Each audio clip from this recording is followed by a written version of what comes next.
Hello and welcome to the Commander's Quarters, your Magic the Gathering source that helps you command your budget. This show and episodes like this one are possible thanks to viewers like you. If you're looking for an easy way to help support this show, make sure that you like, share, and subscribe. Also, hit that bell notification icon so you don't miss any new episodes. You can also go check out our playmats and other merchandise at thecommandersquarters.com. Another easy way to support this show is with our TCG Player affiliate links. So whether you're buying a deck or individual cards, you can use this general link right here or one in the description. And the final way that you can support this show is by supporting us directly by becoming a patron. There are many benefits to being a patron, and I truly couldn't do this without all their support. Hey everyone, Mitch coming in for the Commander's Quarters studio. Welcome to the show.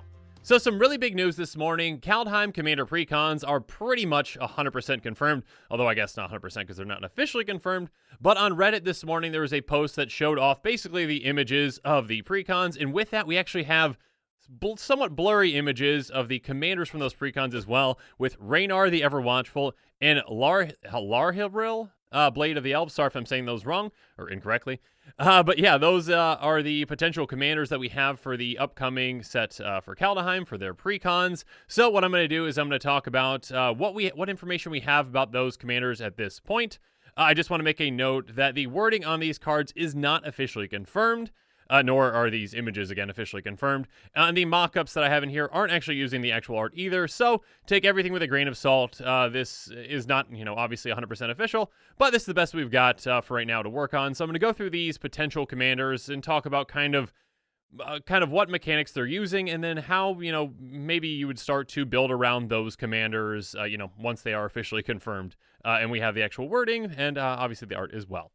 So let's start with the first one, which is the Phantom Premonition Commander Precon from Kaldheim, and that is going to be Ranar the Ever-Watchful, a 2/3 Spirit Warrior with Flying and Vigilance that costs 2 white-blue. The first card you foretell each turn costs Snow to foretell. Whenever you exile one or more cards from your hand and or permanents from the battlefield, create a 1/1 white Spirit creature token with Flying. Again, please take all of this with a grain of salt because the wording on it is not official yet. And yeah, we have never seen, I don't believe, the mechanic foretell, so I'm not sure exactly what that does. It probably has something to do, I would assume it has something to do like an adventure or some kind of alternative casting cost that you exile a card from your hand, because it works with that second part. The fact that the snow mana is in here, though, basically confirms what many thought for this set. Basically, a winter kind of set, would have snow.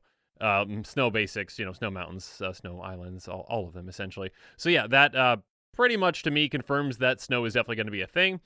That second part is really interesting though. Whenever you exile one or more cards from your hand and or permanents in the battlefield, create a 1/1 white Spirit creature token with Flying. So this is about exiling cards not just from the battlefield, like a Brago, and again, this is actually, Brago kind of reminds me of this commander. I believe same casting cost. But yeah, this is going to be different because you're not just exiling cards from the field and bringing them back. You're going to be exiling cards from your hand as well. Again, whether that's an adventure or if foretell has something to do with that, then yeah, that's kind of what you're going to be doing with this commander. Create an army of, 1/1 Spirit creature tokens with Flying. And yeah, I think that can get out of hand pretty quickly. Again, it really depends on kind of what that foretell mechanic is. Obviously, we'll know more the closer we get to the set and the more spoilers that we get. What that mechanic does. But yeah, I think it's a pretty exciting thing to, with this Commander Precon, see, that there's this new mechanic in the set and this new potential direction for, getting more use out of cards in your hand by using them in a different way with that foretell. So, again, this commander probably wants to make the most use out of exiling cards from hand and battlefield, making a giant army. And yeah, swinging through. Again, it has Flying and Vigilance, so it can get through, but also those tokens it creates have Flying as well. So again, an adventure like Hypnotic Sprite, the adventure isn't Hypnotic Sprite, I guess. The adventure part is Mesmeric Glare. Basically it's a secondary way to play the spell. You cast it for its adventure cost, and then you exile the card, and then you can cast it as a creature after it's exiled already.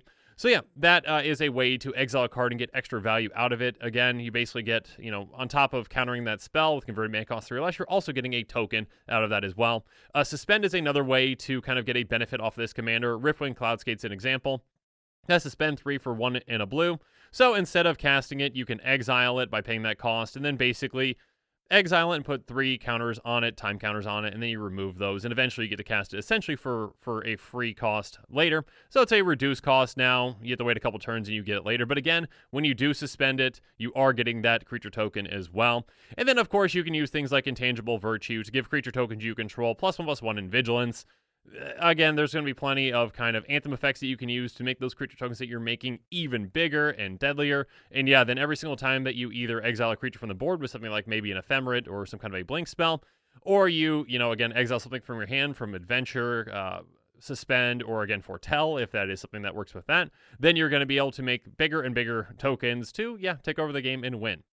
So that is going to be, again, Ranar, the Ever-Watchful. Again, just want to reiterate, not 100% confirmed on the wording of all this. And yeah, basically, so take everything with a grain of salt again. The way that you build around this commander definitely would change if the wording changed.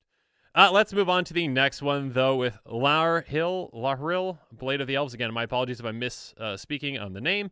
And this is from Elven Empire, is going to be the Commander Precon for this one. So the first one was an Azorius one. This looks like it's Golgari, so sorry, mono-red players out there, or red players out there. It looks like the Precon for this set does not include any red for you.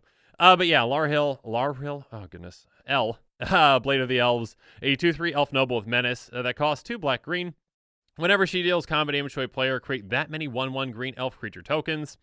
Elf warrior creature tokens. Tap her to tap 5 untapped elves you control. Each opponent loses 10 life and you gain 10 life. I think the main thing on this card where the wording was a bit blurry was that number, tap to tap 5. There was some debate on if it was 5 or 10. I think the latest I saw, people were saying it was 10. So take that number 100% with a grain of salt. Obviously, this commander can create an absurd amount of tokens kind of once you're set up. Menace is going to help her get through. Can't be blocked except by 2 or more creatures, essentially. And then, once you get her through, you can deal damage, and then you make that many elves, which then you can use to help, with that tap ability. Again, whether it's 5 or 10, you're going to be able to make a lot of elves. And draining all your opponents for 10 life and you gaining 10 life is a huge swing. So however many elves that's going to be is probably going to be worth it. Again, and obviously you're going to have plenty of elves at your disposal with this commander, making you more and more elves with each attack. And again, if you can get her power up, then you're going to be getting more elves on top of that. Basically, the way that I build around this, the first card that came to mind was Vorak Battlehorns. Essentially, any kind of commander that has Menace, the first card that comes to mind is something like Vorak Battlehorns. Equipped creature has Trample and can't be blocked by more than one creature. This is essentially the exact opposite of Menace. Menace says you can't block me with one creature, and this says you can't block me with more than one creature. So basically, you just can't block this commander. Unblockability for 1 mana on an equip is fantastic to make sure that El gets through. Immaculate Magistrate, elves that can help pump power are going to be huge for this commander, obviously. A 2/2 Elf Shaman for 3 and a green. Tap to put a ++1 counter on target creature for each elf you control. So this kind of works completely in tandem with this commander. Again, let's say you've got 5 elves. You tap to put 5 counters on El. El becomes, a 7/3. You swing through. You deal 7 damage. You've got 7 more elves. And then you've got, 12? Then you tap it again. And then you get more counters. It essentially just keeps doubling and doubling and doubling and making your commander absurdly large. So yeah, it's kind of like a Voltron, but also go wide kind of strategy with this kind of a commander where you can make El very deadly, but then also make this giant army that becomes deadly as well. And then, of course, you can have some untap effects in there as well. And even this elf untap effect helps out a lot. Copperhorn Scout, a 1/1 elf scout that costs a green. Whenever Copperhorn Scout attacks, untap each other creature you control. So you can even just send in just the Copperhorn Scout if you want to, just to get that untap effect. You tap your commander and your elves, you drain everyone else for 10. You attack with your Copperhorn Scout, you untap your commander, you tap everything again, and then you're draining opponents for another 10. That's 20 life per opponent, and you're gaining 20 life as well. So that's 60 life total just for doing that. Again, this commander, I think, can go in a couple of different directions. Voltron, obviously, Elf Ball, essentially, going wide. And then, just kind of tap and untap effects. Again, I want to reiterate, again, for the 10th time, these are not official. The wording on these is definitely not official. And again, the number on there is probably the most debated thing as to what that number is. Tap to tap 5 untapped elves, or 10, or whatever that number is. It's probably going to be worth it with this commander. Again, that's a fantastically powerful ability. And it's a really interesting direction for an elf deck that encourages you to go go tall and also go wide, and then also untap. So yeah, I definitely like this commander. I like both these commanders, and I'm really excited to kind of see again what that foretell mechanic is, because that definitely kind of can really change what you're going to be doing with that Ranar deck. And yeah, and I'm excited to see what those foretell cards are in the future, and hopefully we see some soon. So yeah, again, I'm really excited about these commander precons, but yeah, let me know in the comments below what your thoughts are. Which of these commanders would you most want to build around, and yeah, how would you build around them? So yeah, let me know in the comments below, and as always, thanks again, and have a good one.